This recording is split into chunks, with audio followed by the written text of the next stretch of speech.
Welcome back to another episode of the Brewery Explorers Podcast. I'm Noah Jones, joined by Blake Longfellow today. We are without Eric Burgasser, unfortunately, but we plan to make him proud. By the way, Blake, today is May 13th, and that's the start of Craft Beer Week, and that's a reason alone for us to drink a beer. Yes, How it you is. doing? I'm doing good. I enjoyed Mother's Day and with my mom, and my mom would be excited for who we're talking to today. It's her favorite brewery of them all. I'm drinking Yes. Wrangell Cherry Vanilla.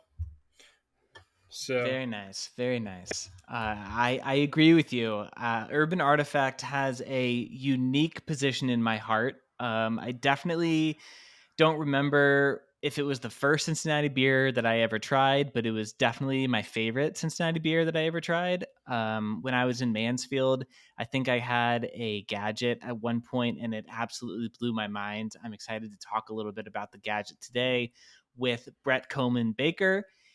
He is. You have. I have to collect my breath for this introduction here. He is an author who wrote the book Tanked in Cincinnati. He's a YouTube/podcaster with Brew Sky's Brew News, and he is also the Chief Operations Officer at Urban Artifact. Bret, thank you so much for joining. Thanks for having me. It's great to see you guys again. I'm excited to be here. Yeah. no, we're happy for you to be here with us, man. Yeah, I mean, we always really enjoy talking to you for sure. It's always a good time. For those of who haven't listened to our previous conversation, would you mind just telling us a little bit about how you got into craft beer / how you decided to start Urban Artifact? Yeah, sure. So in college, high school, I started homebrewing as a means of just something to do on the In high weekends. school? Yes, yeah. Senior Okay. year, small town. I have a buddy who had a farm. He had some orchards on his farm. We picked a bunch of apples. We pressed the apples. We made some hard apple cider, and we had a good time in a couple weeks after that. After we made it, and kind of got hooked from there. So, kind of spiraled out of control. Went to Ohio University, got a chemical and engineering degree. Started a homebrew club at OU. Met my business partner Scotty there. We did a festival, a big homebrew festival at OU that actually ended up getting shut down by the Ohio Department of Liquor Control. Because apparently I didn't fill out the right permit. Close, but not the exact right one. So they decided to bust us and take all our homebrew and corny kegs and all the money we were raising. So that got I bet shut you down. anything they enjoyed it in the police station. Oh, I guarantee they did. They took like 15 kegs of beer. They definitely had fun. They probably had like a police bash or something. Yeah, I mean, the kegs came back empty, so they definitely did something with it. And they didn't just... Oh, they brought the kegs back? Yeah, we did. We got them back about 5 months later. Well, I bet that saved you a lot of money because I'm sure that whoever you rented the kegs from probably would have charged a pretty penny. Yeah, it wasn't great. It wasn't great. We had I have a family friend that is a lawyer for casinos, and so he he knows how to play the game. So he helped us not get in any legal trouble, and was the one that has actually got us our equipment back. It just took a long time, so that was nice. But we were hooked. Gotcha. And I met Scotty, and we worked on, after graduating, our business plan for about 3 years. And during the process, we thought, there's enough breweries out there that are better capitalized, that are going to be better at marketing than us. We can't do the same thing that other breweries are doing because Rheingeist and Mad Tree locally are going to be doing better just standard craft beer at that point in time. If we did lagers, we were worried about that, like any other brewery could just start doing lagers and eat our lunch. So we didn't want to do that. And what we ended up deciding is that, like, okay, sour beer is delicious. And sour flavors are really big with kids when we were growing up, and even more so now, like all that sour candy. So we figure if people like sour when they're young, they're going to like sour when they're old. And there's not much sour beer out there. And what is out there is hard to get and funky and weird and from Belgium. So what if we made sour beer, but we made it more approachable, more American, so to speak, and more modern? And that's kind of how we got started, was finding this white space in craft beer in our region, and it stuck. Yeah, well, I mean, as I mentioned earlier, the Gadget is perhaps seriously my favorite beer. Whenever I see it available, I get really excited because I know what I'm going to have to drink that evening. Talk to us a little bit about how I mean, you don't have to talk specifically about the Gadget, but I mean, you're coming up with these real fruit tarts, and not every beer place is doing it with real fruit. And there was an article that came out that I read from some news organization about how you guys are one of the best in the world, and I'm super excited to be in the same city as you guys.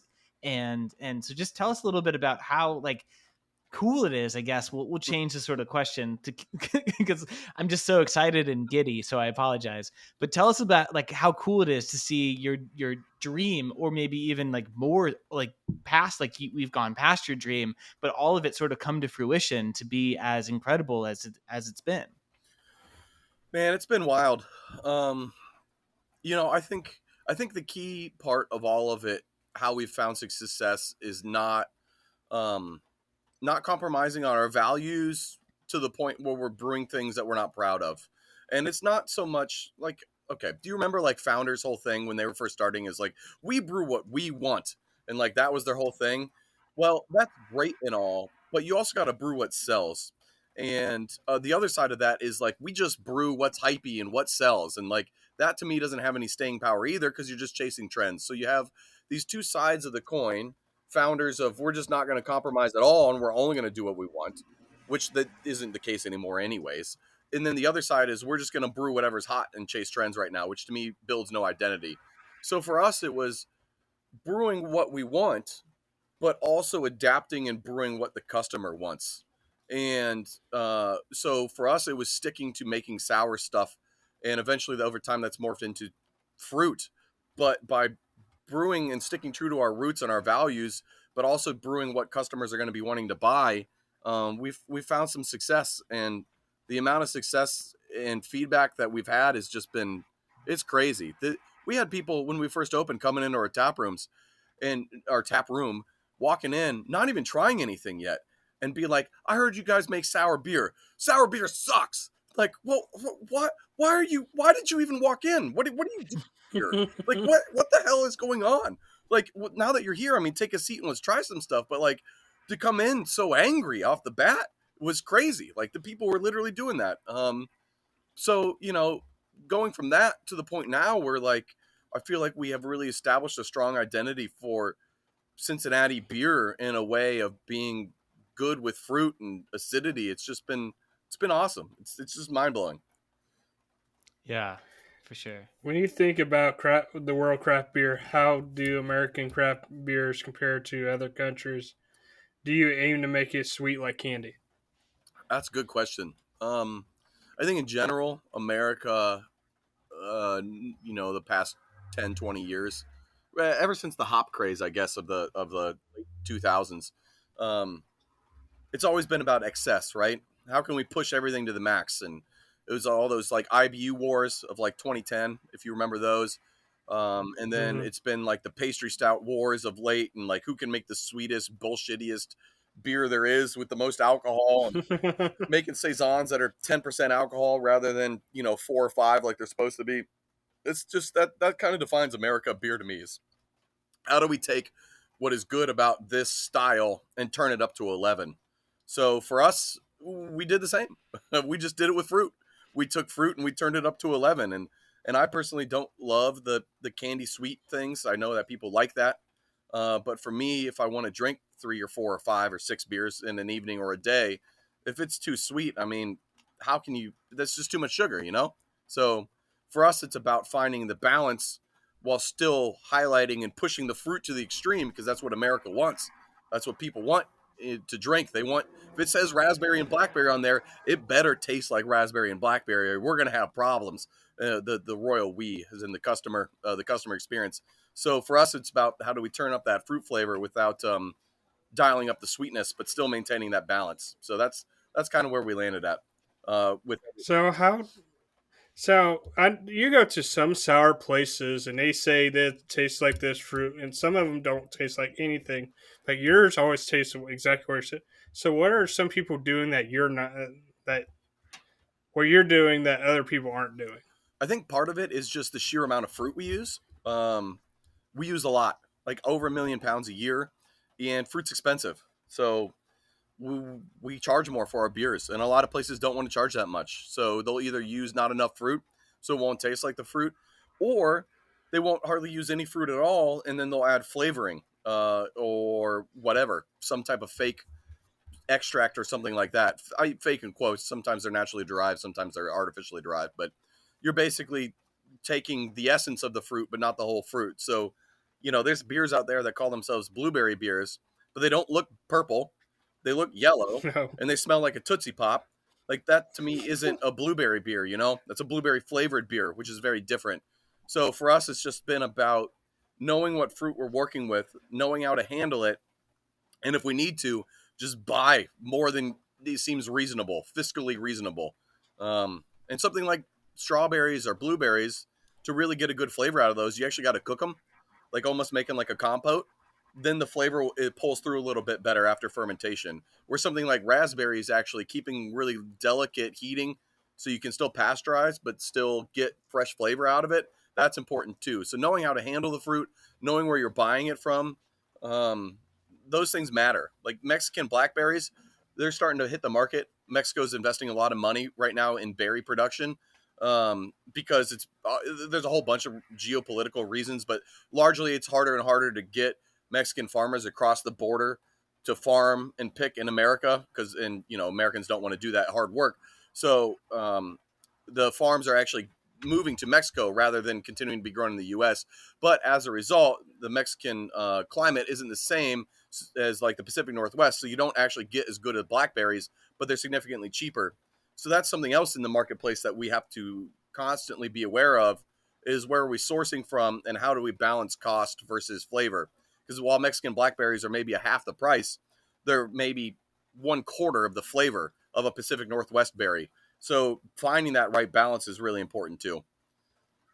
And that's the Because of fun that, Sorry. because of that cost, no words. Because of that cost, are there certain fruits that you would love to do, but like, avocados, for instance, are way too expensive to do? Like, Oh my God. Can you imagine buy. avocado beer? I mean, I'm holding back vomit, but yeah, I am thinking about it. That'd be fun to try one day. Yeah, there is some fruit out there like that. Like, cloudberries are really cool, but they're like way northern climates, and they only grow wild. And they're not really farmed, and they only around for like a month of the year, and it's just like $15 a pound minimum. So that ain't ever gonna work. Black raspberries is probably my single favorite American fruit. Just amazing color, amazing flavor, really delicate aromas. It's just such a fantastic fruit. But they don't do well with raspberries. There's a disease that raspberry carries, but doesn't show. That shows in black raspberries. So farmers have to basically pick: do I want raspberries, which has a huge market cap and has guaranteed sales, or do I want to invest in black raspberries that yield less per acre, don't necessarily have as big a market, and I might not have a place to move them. So as a result, farmers are pulling up more black raspberry fields, which is in turn causing black raspberry prices to go even higher. And this is a long way of saying black raspberries is something I would brew with 100% of the time all year, but $8 a pound is just it'd be a $30 4-pack, and that's just a tough sell. Is that the fruit that you use for the jam in the jelly of the PBJ beer that you make? I think we've used Marionberry in that before. We have done a black Okay. raspberry beer a couple times. Bathysphere and Triceratops are the two that we've used black raspberries on. But they're Oh, okay. Then with astronaut food, how do you use that as dried and stuff like that? Man, astronaut food's a That's lot of fun. So that came about because we were thinking, when you keep adding more fruit, eventually you're adding more water than you're adding more flavor. And so you're just diluting your beer. You've reached peak fruit. You get to a point where it's basically just 100% fruit. So how do you go about concentrating that flavor without using concentrates, which damage the fruit, basically? So the fruit flavors. So we were thinking like, oh, well, you just take the water out, right? Well, then all of a sudden, boom, something clicked in our brains where it's like, oh shit, you just take the water out. Freeze dried fruit, because you don't want to cook it via dehydration. But if you freeze dry it at a low temperature under pressure, or under a vacuum, you remove all the water, but you leave all the flavor, and you don't have any cooked anything. So all the aroma impact is the same, all the flavor impact's the same. And so we just add a whole bunch of freeze dried fruit, and it's a lot of work because it comes in a powder, and you got to get it to dissolve in the liquid, and all that powder is going to soak up beer, which means you have hella high loss. But the end result is flavor intensity of fruit that is even more fruit than eating the fruit is, if that makes sense. Like astronaut food strawberry tastes more like a strawberry than just eating a strawberry because it's such a concentrated burst of flavor. Sure. That sounds great. But on June 1st, Urban Artifact will be celebrating an annual Missing Link Festival. Tell us about the history of the yeast strain. And Sure.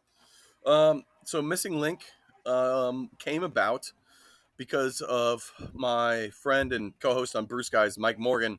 He was teaching a brewing class, and he was reading about this woolly mammoth that they found in Siberia. And apparently the rumor goes like that the scientists were worried about catching smallpox because this came from a time like 11,000 years ago, and it could be carrying disease. And what if it comes out with like this new form of smallpox that is, resistant to the vaccine, and like we start this terrible outbreak. And so he's thinking like, wait, viruses and bacteria can come back to life after thousands of years. Well, what about this old this old fermenter made of wood that I found underneath Cincinnati in the logging tunnels? Could we find some yeast off of that? So he's thinking like, okay, who do I know that would potentially know about that? And he thinks about Urban Artifacts. So he comes to me and says, hey, I found this old wooden vat in an old logging tunnel that's been sealed up since before Prohibition underneath Cincinnati. Do you think we could find some yeast under there and brew a beer with it? Well, no, I don't think we could find anything usable, but let's try it. So we called up another buddy of ours, Dan Fennessy, who's our producer on Brew Skies, and he got a camera, and we made a small documentary, which you can find on YouTube if you search Missing Link. And we basically went into these cellars. We went to the wood, and we kind of scraped off that first like quarter inch of mold and gross wood that was decaying, and you got to clean, fresh wood. Well, the nice thing is that yeast can go up to an inch deep, in wood, and it will live there. It will sporulate, and it can stay and survive for a very, very long time. So we got like 100 different samples from different parts and different areas, and we sent away about 5 of them for genetic testing that actually fermented. It didn't smell or taste terrible, or weren't going to poison us. And one of those 5 samples was a brewer's yeast, Saccharomyces cerevisiae. So somehow we found a brewer's yeast. It was viable. It makes pretty good beer. And it came from these old logging tunnels that have been sealed up since before Prohibition. So we found this yeast. We banked it at Omega Yeast Labs. If anyone brews out there, you can call up Omega and order a pitch yourself. And we gave it to the city of Cincinnati. We said, this is city heritage, and it's a part of the city, and we want it to be available for brewers in the city alike. So the city made officially June 1st Missing Link Day, which is the name of the yeast, which is kind of a tongue-in-cheek comment about the old brewery under which we got the yeast, the old Linck Brewery, Linck. So this is a long way of saying that because of all of that, we thought it'd be fun to do a Missing Link festival on the first weekend of June every year, so as close to June 1st as possible, and invite any brewery in the city that wants to brew with that yeast to have a beer at this festival. And we'll bring together as many breweries and beers as we can and have a big party out of it and celebrate Cincinnati beer history, because it is long and decorated, and it's worth celebrating and bringing awareness to. And that's kind of how it all started. And now it's this goofy, weird Sasquatch themed festival with tons of good beers and food and music and things to do. And it's June 1st, so we will try and be there for sure. But that was a good segue also, because you're talking about Cincinnati history. Talk to us a little bit about your brand new book that you wrote with your co-host of the podcast. Yeah, so Mike and I wrote a book called Tanked in Cincinnati, and it is an oral history of um, failure and successes, or fortune and calamity, as we call it, in the beer industry. So we interview some prior brewery owners whose breweries have closed for one reason or other. We've interviewed like a couple successful ones, like Jim Cook from Sam Adams, or Bryant It's Goulding a great from. interview on YouTube, by the way, as Thank you. well. Yes, yeah, we that same interview was used for the book and is available in full. Um, Ryan Geist, Blank Slate, one of the best breweries to ever grace Cincinnati, which has closed. We got to talk to Scott LaFollette, who's extremely opinionated and I love dearly. He has a really fun chapter, and we just kind of explore what it means to be a brewery and succeed or fail, and why in Cincinnati, and what it means to be craft, and kind of just examine what it's like in modern day craft beer history and culture. And it's a lot of fun, and I think it really broadly applies. Yes, it's beer centric, but to me it more applies to, it's a slice of life interview about Cincinnati in 2024. What's maybe like Is- something that you learned while you're writing this that you just think is so cool?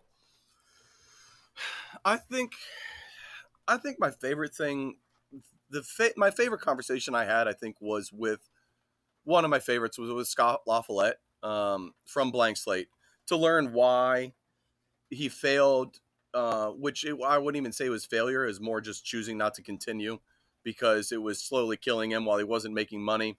So to learn kind of that and his feelings about, like, he did one of the original pastry stouts in the whole country called Opera Cream Stout. Mm. And just to learn that he hated that beer and he hated that beer style, and the success that it was having drove him mad. So that was a lot of fun. Talking to Lindsay Bonadonna of Old Rivertown here in Cincinnati, who has since closed. But they were one of the original breweries in Cincinnati. They got really, really big for a short amount of time and then slowly collapsed in on itself. The owners split off. One started another brewery that's still going, Wooden Cask. Learning about her experience working for Goose Island when it got sold, to then starting her own brewery, seeing the success they were having, and then how it all unraveled was it was mind opening, and just to get the feedback from someone on the inside about like how these things can just spiral without you even realizing, or doing everything you can to stop it, and things just kind of can get out of your control if you let them. And those stories were crazy. So those were probably my two favorite. The Ryan Guy story is a lot of fun too. The hearing Bryant's take on how they got successful, which is the complete opposite of Urban Artifact, was really cool. Like, they came in, they knew how to play politics, they knew how to market, and that they knew the focus on sales above all else was key for them. And so they're a brewery that sales decides what beer style they're going to make. Where we're the opposite, where the brewing decides what beer style they're going to make and sales has to go out and deal with it. They're the opposite, where sales says we're making this beer style and the brewers have to go and deal with it. So hearing that was hearing that we could be so different but still have success, even if it's on varying degrees, with them being extremely higher than us. That was pretty cool too. Yeah. So, with some of the failures you've seen in the past, are some of those being repeated again now with, crafts not doing as hot as it once was? That's a really good question. Um, you know, I think yes, that there always going to be some of that, right? There's always going to be the people who fail for similar reasons, for whatever reason. But I think now more than ever, we're seeing an increase of people who got into craft beer because they thought it would be easy money, or they thought it would be a fun way to spend their retirement money that wasn't going to cost them a fortune and potentially never make their money back. I think we're seeing that more than anything now, where people think this is going to be easy, or think it's going to be a quick buck, or think it's going to be fun. And you realize that, and they're realizing that it would have been a much better idea just to stay a home brewer and really invest in that and not waste your retirement money. And I think that's the wave of failures we're going to see next, is these people who weren't in it for the love of craft but for the love of money. And that to me is the wrong value to have when you're trying to sell a high end product anyway. I mean, we all need and love money to a good degree, but like, to just be blatantly anti-craft, as it were, and just out there just to make a quick buck. Like, this industry isn't a quick buck industry. I mean, it's taken us 10 years to start even making money as our own brewery. So for any of these other people to think they're going to get in and turn a quick buck because it's hype, they're wrong. Right. So one of the things I've noticed about you guys is you've gone into the THC world, which we talked a little bit with Mad Tree, but I know you got your strain's a little different from theirs. I know theirs is Delta, but talk to us about your THC and where do you see that going? Yeah. Oh man, THC stuff's crazy right now. It's the Wild West. It is absolutely nuts. So if it's hemp derived, you can have it as long as it's 0.3% or less of THC. You can use hemp derived legally on a federal level. So what that means for a plant on dry matter is basically nothing. There's basically nothing there to get you high if you smoke hemp. But if you take a whole bunch of hemp, that's all 0.3% or less dry matter, and you concentrate all the THC from all that hemp and then put it into a beverage, well, 0.3% on a liquid basis, it's still weight, but its liquid weight is way more. So 0.3% is 100 milligrams per 12 ounces. So you can, with liquids, you can have something that's technically hemp, but still has enough THC in it to get you high, but in beverage format, just because of the difference between liquid weight versus dry weight. So that's kind of how, like, federally it happened because of the Farm Bill. And then why it works with beverages is because of that 3.3% by weight rule. That's part of the Farm Bill law. So because it's not really well regulated, basically at all, aside from some state regulations that are coming out, it doesn't have to be in dispensaries either. It can be anywhere. So it can be at grocery stores, corner stores, gas stations. It doesn't matter. Anywhere things are sold, you can sell this product.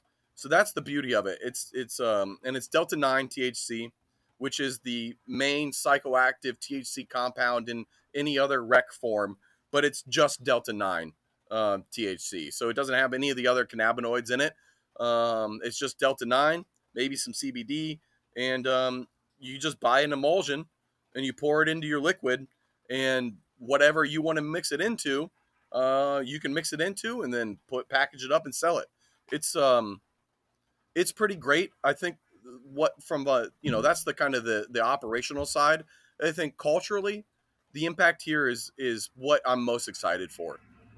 I can see a world not too far from now where you go out to a bar, and if you're with friends who don't drink but they get high, they can choose to have a THC beverage rather than an ABV beverage.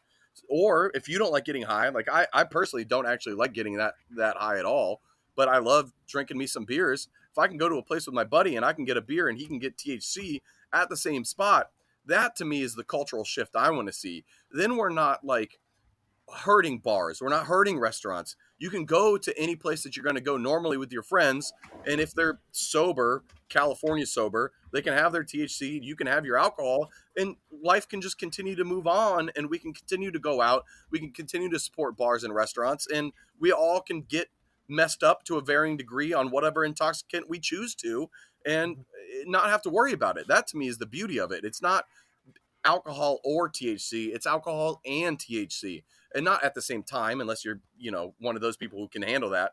I cannot. But having that option at the same place, that to me is the cultural shift I want to see. Like, that's what's got me so excited about it. It's this opportunity for people to be enjoying themselves with other people in public without having to change what it means to be a bar or a restaurant. Right. It sounds sort of like you're expecting that sort of shift to potentially help the craft beer industry, right? If craft brewers are also beginning to make, craft THC beverages, then potentially, there would be a brand new level of attraction to these places, destinations. I think so. I think there's a really good opportunity. You got to, there's a couple other precautions you got to do from a health and safety standpoint, since there's no alcohol in it, and alcohol is this wonderful thing that keeps a lot of liquids safe for consumption. But as long as you take care of that, yeah, you're right. That's exactly what it is. It's gonna help continue to spur growth for craft breweries.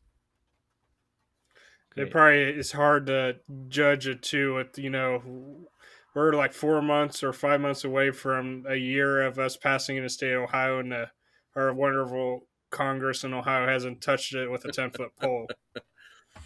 Well, the interesting thing about the rec too is that if you went, so if we bought, instead of buying hemp derived THC, if we bought like full recreational THC, we then wouldn't be allowed to sell it anywhere except for dispensaries. So by buying a hemp product, that federal loophole allows us to sell it anywhere. And when you're going to do a dispensary, currently the market isn't really there for THC beverages. If you're going to a dispensary, you're buying joints or flower or vapes, or some form of dab or oil or crystal that is really going to get you fucked up. You're not going to be spending $15 on a 4-pack of THC beverages. So even if, when it does eventually, if Ohio gets their heads out of their asses and gets this rec stuff going, we'll still probably stay with a hemp derived product just because the market is bigger for us. Have you seen an increase in sales or a meaningful shift already? Or are you still waiting for more people to listen to the Brewery Explorers podcast and find out that you're doing these types of beverages? It's both. It's both, right? We do a lot of music at the tap room, and depending on the show, we sell a lot of THC beverages. There's some shows where we sell a lot of alcohol. Jam bands love to get fucked up. They'll buy a shitload of beer. But, surprisingly, like metal shows, not a ton of alcohol consumption, but we sell a good amount of THC. So it's really cool to see the impact that we're able to have by providing more options for people based on what they want and what experience they're looking for. So, yes, everyone needs to listen to this podcast and subscribe and continue to get up-to-date information. And that will definitely help us too. But we are seeing an impact already as well. I'm going to take that sentence that you just said and clip it. So it's sort of like a tease in for every podcast we do going forward. Our final question is going to be about your podcast, The Brew Skies. We've talked about them already a little bit today, but I think the chemistry that you and Michael D. Morgan have is, amazing. And I also think that you can't have two better experts for a podcast than a professor who talks about beer for a living and someone who creates beer. How did you find him? What's your relationship like? All of that sort of stuff. So Mike found us because he teaches that beer class, and they go on 4 tours a quarter, and he wanted to take his class for the last visit to our brewery because we kind of don't do any of the other, we don't follow the rules that these other breweries kind of do. So he wanted to show everyone kind of how is craft beer made, and then here's a craft brewery that breaks all the rules and how are they doing it. So he reached out to us, and I accepted because why wouldn't I? Give a tour to some students, have some people in, try to get them, whatever, indoctrinated on the Urban Artifact brand. And sounds like great marketing. Yeah, meet them early, and we have a couple beers, give the tour, we hang out afterwards, we have some more beers, and we just find out that we have a shared passion for a lot of the same stuff. We appreciate the culture around beer. He knows the history, I know the science, so we're able to like have nice conversations where I don't know much about history and I still don't, but he's got that covered and I got the other side covered, so we can really have some fun combos, and that we both love and appreciate a good dive bar, and we like to read, and we kind of just hit it off. It's just the classic tale of two good dive bar drunks meeting each other and just staying friends. And and him having a passion for teaching, being in front of class. He's naturally charismatic and good on camera, and that's been helping carrying us. And I wouldn't have expected it, but it's been great. It's been a good partnership. Gotcha. Well, I think you're good on camera. What season are you guys on? What season are we on? Yeah, on the podcast. I know you've done 2. Or is there a third one coming? There is. We're working on the 1990s right now. We have a couple podcasts in the hopper. We got a couple more interviews lined up, and we want to try to get that launched by the end of the summer and get the 1990s done. We want to move into the 2000s, hopefully quickly after that. And then we'll do one more season after that of like 2010s to present day. Assuming this doesn't take us another 10 years, then I guess we'll have another decade to do. But yeah, our plans to do 3 more seasons, kind of close out this oral history of craft beer, and on to our next project, whatever that may be. Is there a favorite season you've done so far that's stuck out the most to you? I wouldn't say there's a favorite season. I mean, our first season was a little rough. It was a touch and go. We were trying to figure ourselves out. There's a couple episodes in there where there's a couple episodes in there where we definitely drank too much because it was COVID, and we'd get together like 2 hours beforehand on Zoom and start drinking some beers and then do the interview, and just afterwards be like, man, that was not professional. And then there was some where we just didn't do enough pre-planning, so we learned the hard way there. Like, it's a lot of work to do what you guys are doing and be prepared and not look like you're just some idiot, yeah. So I think inarguably we still haven't quite mastered that. Oh, you guys are doing great. The prepared, you guys clearly have prepared questions, or at least research done where you know what to ask, and that it shows. And we didn't know that at first. We appreciate that for sure. Bret, thank you so much for joining us today, especially while you're on vacation. That's unbelievably kind of you. Of course. We really enjoyed everything, and you're always so fun to talk to.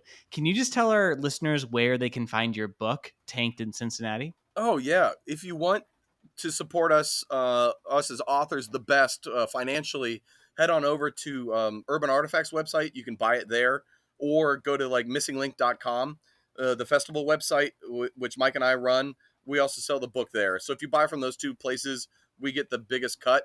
If you buy on Amazon, I get like 10 cents, but it's still good because it moves up the numbers and it shows good data. So if you got to buy on Amazon, fine. But if you really want to support us, go head on over to the Urban Artifact website or missinglink.com, and you can buy the book, and that would be extremely helpful. All right. Well, that's great. Thank you so much again for joining the Brewery Explorers podcast, and we will see you on June 1st for Linck Fest. Cheers. Thank you, guys. Great to see you.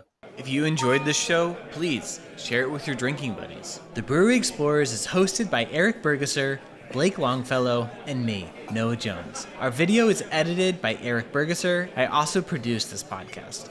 We have social media, and we'd love to connect with you. You can find us at Brewery Explorers on Instagram and Facebook. Type in www.breweryexplorers.com to visit our website. The Brewery Explorers podcast is a part of the NoJo Creative podcast family. Thanks for tuning in. Cheers.